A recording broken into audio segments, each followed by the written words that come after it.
Right, last video. Quite a long journey, isn't it? Now, if I look at this, it says ABDEF is a regular hexagon of side length X. So that's X and that's X. And the hexagon is enlarged, center F, by a factor of P. So that's gone P there. So I've got my X and I've multiplied it by P to get to my new one. That's my scale factor. Showed that the area of the shaded region is that. Okay, shaded region. So it's big rectangle minus, big hexagon minus small hexagon. I need to work out the area of the small hexagon. Now, thinking about this, I know, because I played that, I think it's Trivial Pursuits. There we go.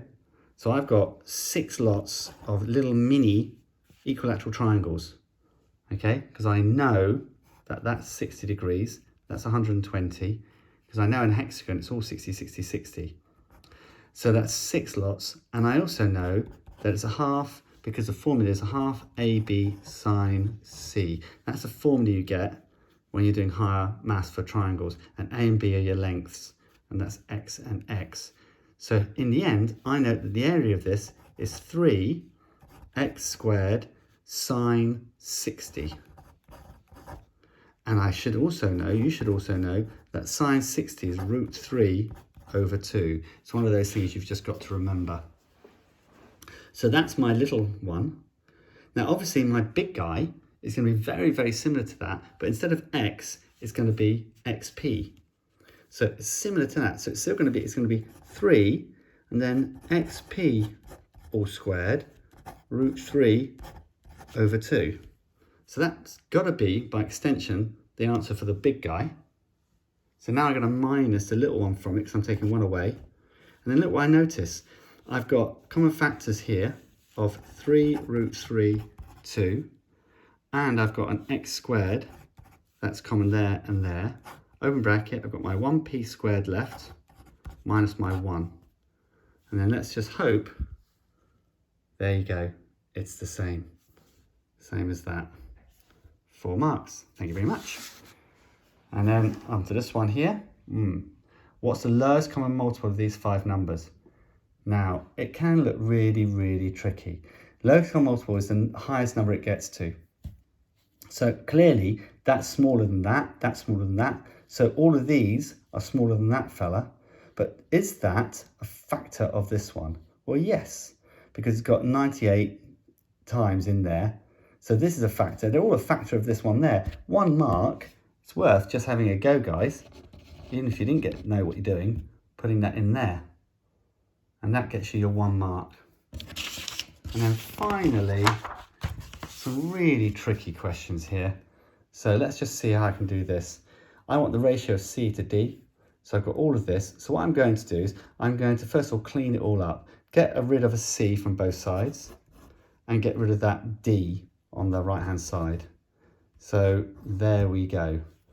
So I can see it's 4C equals that. So I know that there's a ratio of C and D here that has to be 3 to 4. Because I know for this to equal it, then that's got to be 4 times something is 3 times something. If it's the same, that's got to be a factor of 3 and that's got to be a factor of 4. So there's my ratio, 2 marks. Now this final one, 3 marks. I don't know if anyone's got this, but let's just show you how I did it. 6x squared, I'm going to all put it to one side, equals 0. And now I remember that these 2 things are here. That's important. Hello, Fendi. Now I'm going to factorize this up. We've done this stuff before, okay, but it is pretty difficult. I'm going to write P-A-M here. And again, don't get freaked out. But this is a really nice way of doing this, but I don't expect many people to get this. I'm going to do it this way first, and I want 2 numbers that multiply together to make 120y squared. Don't worry about that. But when you add it together, make minus 7y. The y's, honestly, don't worry about those. I'm going to shove them in there. I'm just going to look at these numbers now. 2 numbers that make that. So 2 numbers with a difference of 7. And if I think about this, and this is where it takes a long time, actually trying to work out what are those 2 numbers, but it's actually 15 and 8. 15 times 8 is 120 and a difference there. And the thing is, I've got a bigger difference. So that's a minus. So it's a minus 15 and my plus 8. And that equals 0.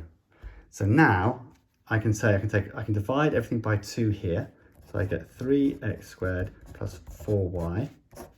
And here I can divide everything by 3. So I get 2x squared minus 5y equals 0.